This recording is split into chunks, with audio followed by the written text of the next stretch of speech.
ॐ आतु नः इन्द्रवृत्रहन् अस्माकम् अर्धम् आगहि महान महीभिः ऊतिभिः। मंत्रार्थ। तू तो नह हमारे लिए, वृत्रहन हिंसा को मारने वाले, महान पूज्य महान इंद्र परमेश्वरवान, अस्माकम हमारे, अर्धम आधे को, वृद्धि को, मही भी महानूति भी संरक्षण के साथ आ गही आए ग्रहण करें। भावार्थ।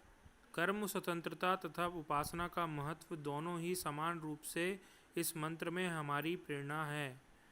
हमारा आधा कार्य तो परमात्मा की कृपा से उसके संरक्षण से होगा, परंतु यह तभी संभव होगा जब हम आधा कार्य स्वयं अपने प्रयास से करेंगे। गह धातु गति अर्थ वाली है। गति अर्थ में ज्ञान प्राप्ति समाहित होते हैं। गह धातु का एक अर्थ घना होना भी है। इसी से गहन का अर्थ घना वन या जंगल भी होता है। धातुवादि निरुक्त। आ उपसर्ग, तू अव्यय, नह सर्वनाम, वृत्रहन वृत्त वर्तमान होना, वर्ण करना, सेवा करना, चमकना, बोलना, हिंसा करना, हन हिंसा करना, महान महत्व होना, सम्मान करना, सत्कार करना, इंद्र इंद्र परमेश्वरी होना, अस्माकम सर्वनाम, अर्धम रिध वृद्धि करना, मही भी मह ऊति भी ऊ अव रक्षा करना पालन करना, आ उपसर्ग गही गह गहन होना जाना। ओम खम ब्रह्म।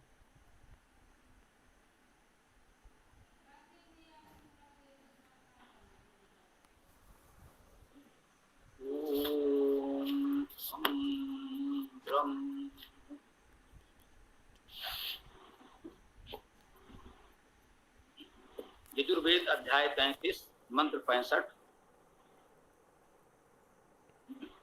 ओम आतुनः इंद्र व्रत्रहन् अस्माकम् अर्धम् आगहि महान महीभिः ऊतिभिः।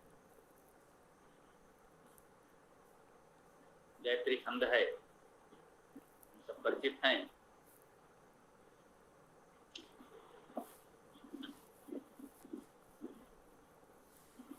ओम आतुनः इंद्र वृत्रहन्। आ उपसर्ग, तू उपसर्ग, अव्यय, नह सर्वनाम है। हमारे लिए इंद्र संबोधन कारक में है। इंद्र शब्द से हम लोग परिचित हैं। परमेश्वरवान परमेश्वर। वृत्रहन, वृत्र का हनन करने वाले। वृत्र का अर्थ यहाँ हिंसा है। वृत धातु के अर्थ कई हैं, उनमें हिंसा करना भी है। बहुत बार शब्द आया है, हम सब परिचित हो गए हैं। वृत्रहन, वृत्र का हनन करने वाले, हिंसा का हनन करने वाले इंद्र परमेश्वर। हिंसा का हनन करने वाले परमेश्वर। आतुनः समन्तात सम्यक हमारे लिए, अस्माकम हमको, अर्धम आगहि। अर्धम शब्द को देखें, सामान्यता अर्ध शब्द आधे के लिए प्रयुक्त होता आया है।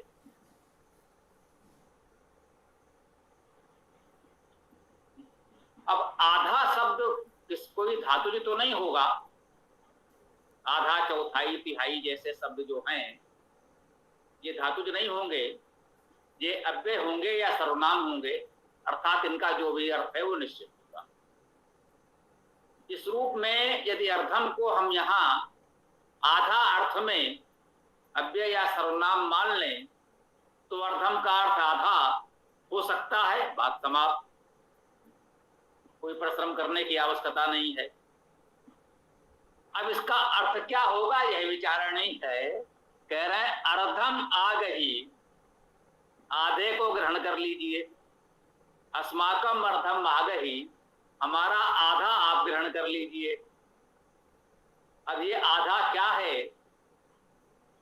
आधा हमारा कर्म, प्रयास, धन, संपत्ति, जो भी हम कहना चाहें कि हमारे पास जो कुछ है आधा आप ले लो। देखिए, अभी हम अर्धम शब्द पर ही विचार कर रहे थे। हम ये कहना चाह रहे थे कि यदि इसका अर्थ आधा करेंगे तो अर्थ क्या निकलेगा। तो ये भी एक प्रेरणा हम यहाँ ग्रहण कर सकते हैं कि हमारे पास जो कुछ भी है तो उसी परमेश्वर का दिया हुआ, हमें अपने कर्मों के अनुसार प्राप्त होता है, ठीक है। हमारा प्रयास परिश्रम उसमें लगा है, ठीक है। तो हमारे अपना प्रयास परिश्रम जो कुछ भी है विनम्र भाव से हम कहते हैं परमेश्वर का दिया हुआ है। तो कहते हैं आधा तो आप ग्रहण कर लो, तेरा तुझको अर्पण क्या लागे, मेरा का भाव यहाँ पर ये देखें तो हमारे पास जो कुछ है उसमें से आधा तो हम परमेश्वर की कृपा से उसकी सेवा में अर्पण कर दें कि जो कुछ हमारे पास है आधा तो परमेश्वर की सेवा में समर्पण है। जो कुछ आय, संपत्ति, साधन हमारे पास है आधा तो हम दे दें परमेश्वर के कार्य के लिए। व्यवहारिक रूप से कह दें परमेश्वर की उपासना, वेद विद्या, सच्चे धर्म, परमेश्वर के सच्चे स्वरूप के विषय में लोगों को जानकारी देने के लिए, और स्पष्ट कहना चाहें तो इतना ही कह दें कि वेद के प्रचार प्रसार के लिए आधा तो आप उसमें लगा दें। और जो आधा धन संपत्ति आय आपके पास है उससे आप अपना और अपने परिवार का निर्वाह भरण पोषण करें। यह उत्तम भावना है। यदि परमेश्वर की कृपा से हमारी आय संपत्ति इतनी है कि आधे में एक सामान्य व्यक्ति के स्तर का न्यूनतम निर्वाह हो सकता है तो ये हमें करना चाहिए। और हम विश्वास के साथ कह सकते हैं यदि इतनी सद्भावना हम में है तो परमेश्वर का भंडार तो असीम है। जो कुछ है यदि आधा हम वहां लगा रहे हैं तो हमारा घर भी खाली नहीं रहेगा। यदि ये सद्भावना है कि जो कुछ मिलेगा आधा हम आपको दे देंगे तो मानकर चले कुछ अधिक ही मिलेगा, जिससे जो हम आधा दें वह भी अधिक हो जाए। ये सद्भावना, ये भक्ति भावना, यह ईश्वर के प्रति विश्वास हम में होना चाहिए। यदि अर्धम का अर्थ हम सर्वनाम या अव्यय मानकर आधा कर लेते हैं तो उससे यह उत्तम प्रेरणा हम ग्रहण कर सकते हैं। अस्माकम अर्धम आगहि, हमारा आधा तो आप ग्रहण कर लो, हमने समर्पित किया। होना चाहिए, ये उत्तम भाव हमारे में होना चाहिए। अब इसका दूसरा भाव अर्धम में रिध धातु से अर्धम शब्द बन सकता है। रिध धातु का अर्थ है वृद्धि करना। इस रिध धातु से आप परिचित हैं? हाँ हैं। थोड़ा विचार करें। रिद्धि सिद्धि सुना होगा। अभी हमारे आसपास बहुत से गणेश उत्सव हो रहे हैं और उस गणेश जी के साथ रिद्धि सिद्धि शब्दों का प्रयोग भी होता है। जो गणपति है, संपूर्ण गणों समूहों का अधिपति परमेश्वर है, उसके साथ ये रिद्धि सिद्धि भी होती है। रिद्धि धातु का अर्थ है बढ़ना, वृद्धि करना। तो अर्धम का अर्थ हो गया वृद्धि। अस्माकम अर्धम आगहि, तो इसका अर्थ हो जाएगा हमारी वृद्धि को आप ग्रहण करो। जो कुछ वृद्धि हम कर पा रहे हैं विनम्र भाव से आपको समर्पित करते हैं। एक ये अर्थ है और यह भी है कि हम तो उत्तम कार्य में लगे हैं। यदि हम अपने सामर्थ्य भर वैदिक जीवन जी रहे हैं वेद के स्वाध्याय प्रचार प्रसार में लगे हैं, अपने सामर्थ्य विवेक के अनुसार हम सत्य मार्ग पर चल रहे हैं, तो हमारी अभिवृद्ध श्री वृद्धि का दायित्व भी आप ग्रहण कर लो, परमेश्वर पर छोड़ दीजिए, शेष कार्य उसका है। हम अपने सामर्थ्य भर वेद के अनुकूल, परमेश्वर के अनुकूल जीवन जी रहे हैं, तो हमारी आवश्यकता के अनुसार जो भी अभिवृद्ध श्री वृद्धि होनी है, ये आप जानो, ये दायित्व परमेश्वर का है, हमको इसकी चिंता नहीं करनी है। हम अपना कर्तव्य कर्म कर रहे हैं, हम सत्य धर्म का पालन कर रहे हैं, शेष आप जानो, जितना उचित हो हमारे लिए उतनी हमारी श्रेय वृद्धि वृद्धि परमेश्वर आप करते रहो। इस मंत्र में यह सुंदर भाव भी हम ग्रहण कर सकते हैं। कैसे महान मही भी पूति,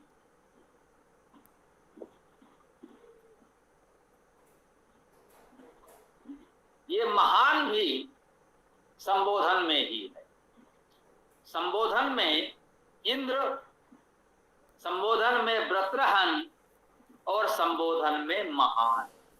अब एक साथ संबोधित कर दीजिए, परमेश्वर से हम कह रहे हैं कि हे इंद्र, हे परमेश्वरवान परमेश्वर, हे व्रत्रहन, हे हिंसा का हनन करने वाले, हे महान, आपको मही भी ऊति भी। देखिए, महान यहां पर आया है, संबोधन है, ये इंद्र और व्रत्रहन के साथ भी हो सकता था। इंद्र व्रत्रहन महान मही लिखा जा सकता था। इसे तृतीय चरण में लेकर आए तो कुछ संदेश देना चाहते हैं। महान मही भी, हे महान, हे परमेश्वर, आप तो महान हो, तो मही भी महानताओं द्वारा, ये मही भी तृतीया बहुवचन में है।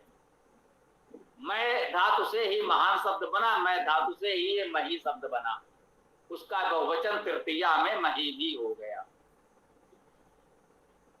महान मही भी, हे महान, महानताओं द्वारा, महानताओं के साथ ऊत भी, रक्षा साधनों के द्वारा, रक्षण द्वारा, संरक्षण द्वारा, वो धातु है, शब्द करना है, और अव का भी वो होता है, और रक्षण धातु है रक्षा करना। ऊत भी में शब्द करना और रक्षा करना, दोनों ही अर्थ ग्रहण किए जाएंगे। वो धातु का अर्थ रक्षण पालन तो है ही, रक्षा करना पालन करना। वो धातु है जिसका अर्थ है शब्द करना, तो उतवी का अर्थ संरक्षण पालन द्वारा और शब्दों द्वारा, वचनों द्वारा, महान संरक्षण द्वारा, महान वचनों वाणियों द्वारा। हम इस वेद वाणी को ही मानते हैं, इस महान वेद वाणी द्वारा ऐसा भी भावार्थ कर सकते हैं। यद्यप शब्दार्थ में इतना ही कहेंगे, महान वाणियों द्वारा, महान संरक्षण द्वारा, हे महान, हे परमेश्वर, हे व्रत्रहन, हिंसा का हनन करने वाले, अस्माकम अर्धम आ गए, हमारे अभिवृद्धि को आप ग्रहण कर लें। हमारे पास जो कुछ है उसका आधा हम समर्पण करते हैं, हे परमेश्वर आप उसे ग्रहण कर लें, स्वीकार कर लें। देखिए, वही शब्द हैं, सभी शब्दों का धातु अर्थ ही किया गया, फिर भी इसमें श्लेष अलंकार कह लें। जब एक शब्द एक बार आता है और वो अलग अलग अर्थों में उसका ग्रहण होता है, एक ही शब्द के कई अर्थ ग्रहण कर लिए जाते हैं, तो श्लेष अलंकार होता है।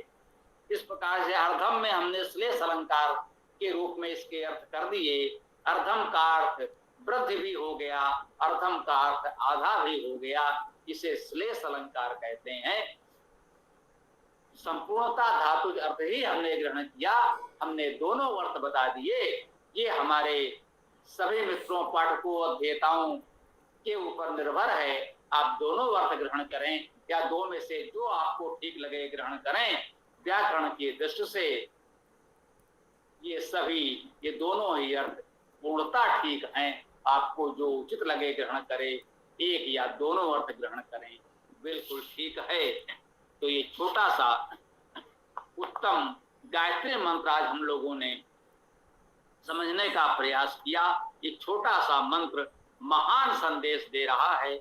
इस महान संदेश को हम लोग अपने जीवन में धारण करें, यही इस मंत्र के स्वाध्याय की सार्थकता है। अब आप लोग अपने विचार प्रश्न रख सकते हैं।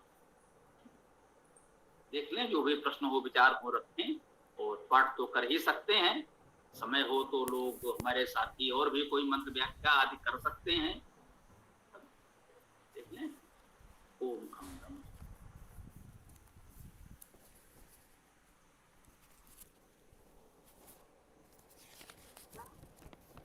देवांग जी, आप नवीन दिख रहे हैं, आप अपना परिचय देंगे? जी नमस्ते आचार्य जी। मैं गुजरात से हूँ आचार्य जी। जी जी, स्वागत है। क्या शुभ नाम है आपका? मेरा नाम देवांग है। मैं हाँ जी जी, मैं गुजरात के कच्छ प्रांत से हूँ। आवाज आ रही है? जी जी, हम आपको सुन पा रहे हैं। जी आचार्य, एक प्रश्न था मेरा। जी बताइए। जी, वो ईश्वर की कृपा बनती है कि बनानी पड़ती है, ऐसा है क्या? जैसे कि कई लोग बोलते हैं कि ईश्वर कृपा जब बनेगी तब बात बनेगी। ऐसे तो आप लोग हवन यज्ञ करते हो, ठीक है, वो अच्छी बात है, पर ईश्वर कृपा बनेगी जैसे बुद्ध पे बनी, तो जैसे कृपा बनेगी तो बाहर घर से निकलना पड़ेगा ईश्वर उपासना, तब आपको आनंद की प्रतीति होगी, वरना नहीं होती है, ऐसा बोलते हैं कई लोग।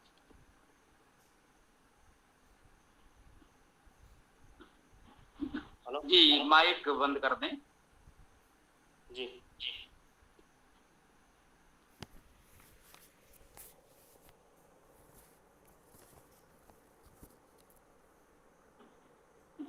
देखिए, हम भक्ति भावना के साथ, समर्पण भावना के साथ यदि ये कहते हैं कि भाई जब ईश्वर की कृपा होगी, जैसी ईश्वर की कृपा होगी होगा, ये समर्पण भाव हम में होना चाहिए, ये अच्छी बात है।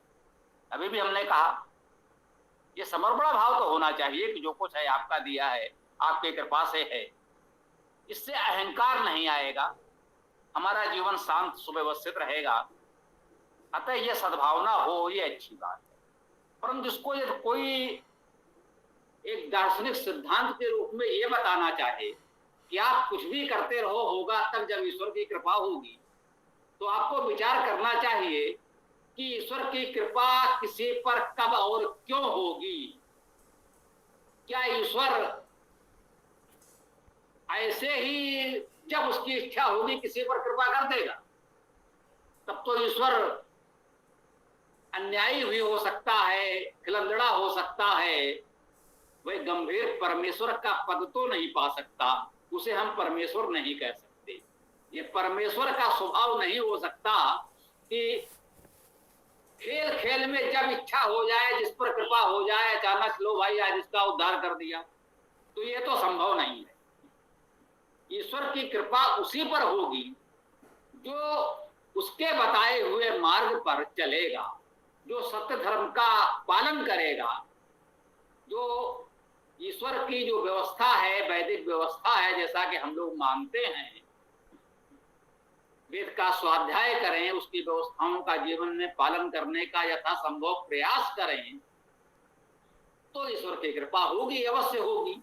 ऐसा नहीं है कि आप जो चाहे करते रहें और ईश्वर की कृपा होनी होगी तो हो जाएगी, ये तो संभव नहीं है कि आप ईश्वर के व्यवस्था, मर्यादा, नियमों के विपरीत कार्य करें, आप आपराधिक जीवन जिए, आप समाज में अनुचित आचरण करें, अधर्म पाप का आचरण करें और ईश्वर की कृपा हो जाएगी। तो यदि इस प्रकार ईश्वर की कृपा हो जाएगी तो हम इसे ईश्वर तो नहीं कहेंगे। जो ऐसे स्वभाव वाला होगा उसको हम ईश्वर परमेश्वर नहीं मानेंगे। वो तो कोई आतताई एक समाज का, उसे आप क्या कह सकते हैं बुद्धिहीन व्यक्ति हो सकता है, वह परमेश्वर तो नहीं हो सकता। परमेश्वर की कृपा उसी पर होगी जो नियमानुसार परमेश्वर के अनुशासन में जीवन जिएगा, उस पर ईश्वर की कृपा होगी और अवश्य होगी। अपनी सामर्थ्य भर हमको प्रयास करना है, और जो हमारी सामर्थ्य से बाहर है अपनी क्षमता पर हम प्रयास करें, और जो हमारी क्षमता में नहीं है वहां ईश्वर की कृपा होगी और वो कार्य हमारा यदि उचित कार्य है, उत्तम कार्य है तो सिद्ध होगा। हम इसे ऐसा मानते हैं। से सबके अपने अपने विचार हैं, लोगों को अपने अलग विचार रखने का अधिकार है, हम ये भी मानते हैं। हमने अपने विचार प्रस्तुत किए और लोगों के विचार हमसे अलग हो सकते हैं, कोई बात नहीं। ओम जी, बहुत बहुत धन्यवाद। इसमें लिखा था ना, इसमें मंत्र में था ना अस्माकम अर्धम, इसलिए आधे कार्य तो परमात्मा की कृपा की संरक्षण से होगा, इसलिए इसका मतलब हमारा उसकी व्यवस्था पे चलना होगा। समझ गया आचार्य, बहुत बहुत धन्यवाद।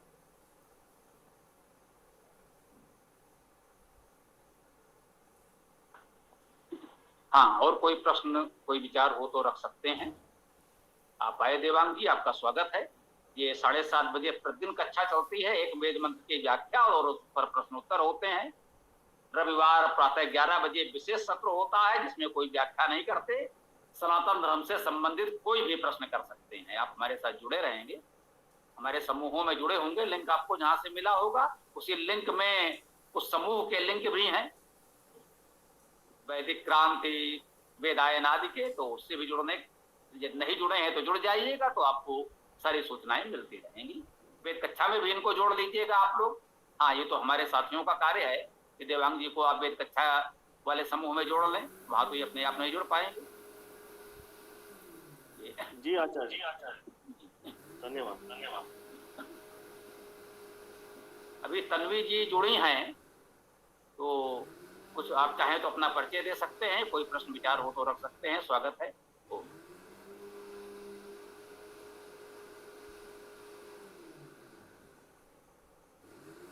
ये यहीं के प्रांत के हमारे कच्छ के ही है। हाँ, स्वागत है। आप चाहें तो अपना परिचय दे सकते हैं और कोई प्रश्न विचार हो तो भी रख सकते हैं। आप लोग आपस में परिचित हैं, अच्छी बात है। नरु नरु परिचय दे। नरु,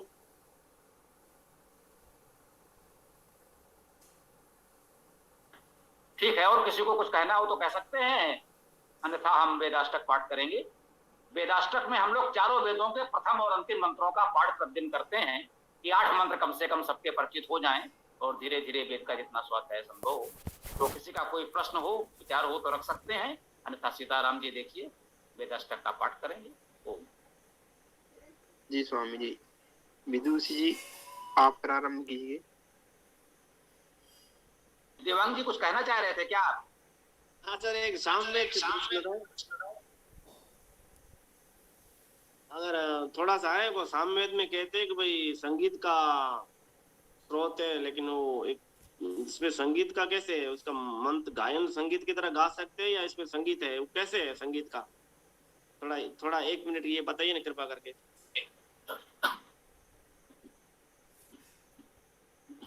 ये माइक बंद कर दिया करें तभी सुविधा होगी।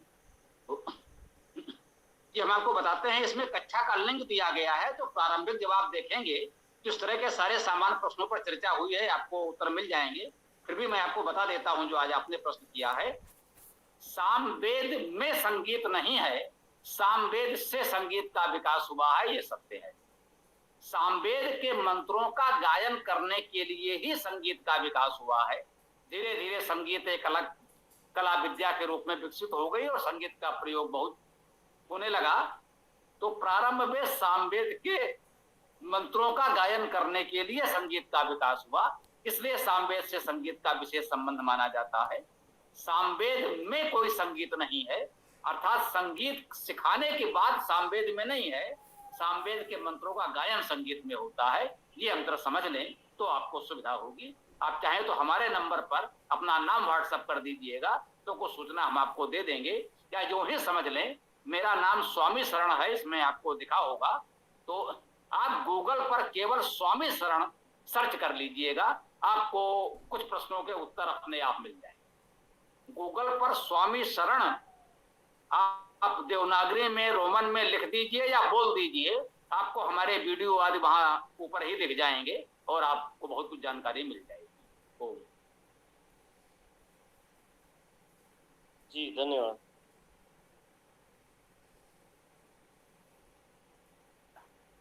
सीताराम जी देखिए, आगे बढ़ाइए। जी स्वामी जी, वेद अष्टक का पाठ प्रारंभ करते हैं। ओम अग्निम ईडे पुरोहितम यज्ञस्य देवं ऋतिव्रजं होतारं रत्नदातमं। ओम। हाँ देवांग जी अपना नंबर लिख दीजिए तो ये आपको जोड़ लेंगे, या किसी को हमको किसी को आप व्हाट्सएप कर दीजिएगा। ओम। आगे बढ़िए, मंत्र पाठ जारी रखें। ओम समानी व आकुति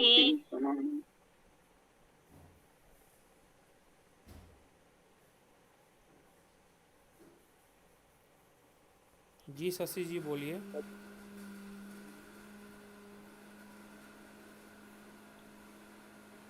ओम समानी व आकुतिः समाना हृदयानि व समानमस्तु वो मनो यथा व सुसहासति।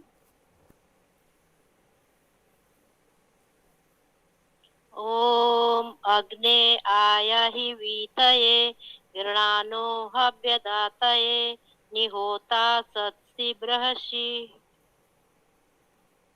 ओम स्वस्ति न इंद्रो वृद्रसवाः स्वस्ति न पूषा विश्ववेदाः स्वस्ति न तार्क्ष्यो अरिष्टनेमिः स्वस्ति नो बृहस्पति दधातु।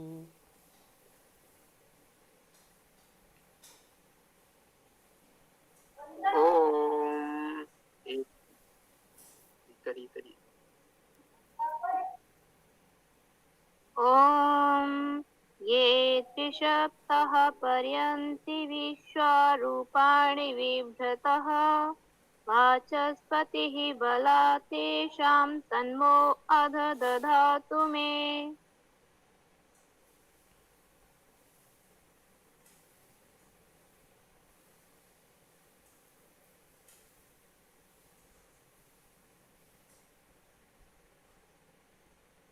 ओम पनायं तत अश्विना कृतं वां वृषभो दिवो रजसः पृथिव्यः सहस्रं शंसः उत ये गविष्टौ सर्वान् इत्तान् उपयाता पिबध्यै।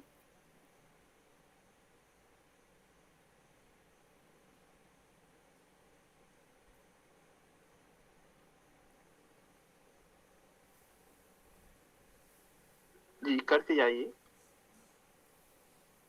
करिए कोई। ओम इसे त्वा ऊर्जे त्वा वायवस्त देवो वह सविता प्रार्पयतु श्रेष्ठतमाय कर्मणे आप्यायध्वम् अग्न्याः इंद्राय भागं प्रजावतीः अनमीवाः अयक्ष्माः मावहस्तेन इसत मा अघसंसो ध्रुवा अस्मिन् गोपतौ स्यात् बहुवी यजमानस्य पशून् पाहि।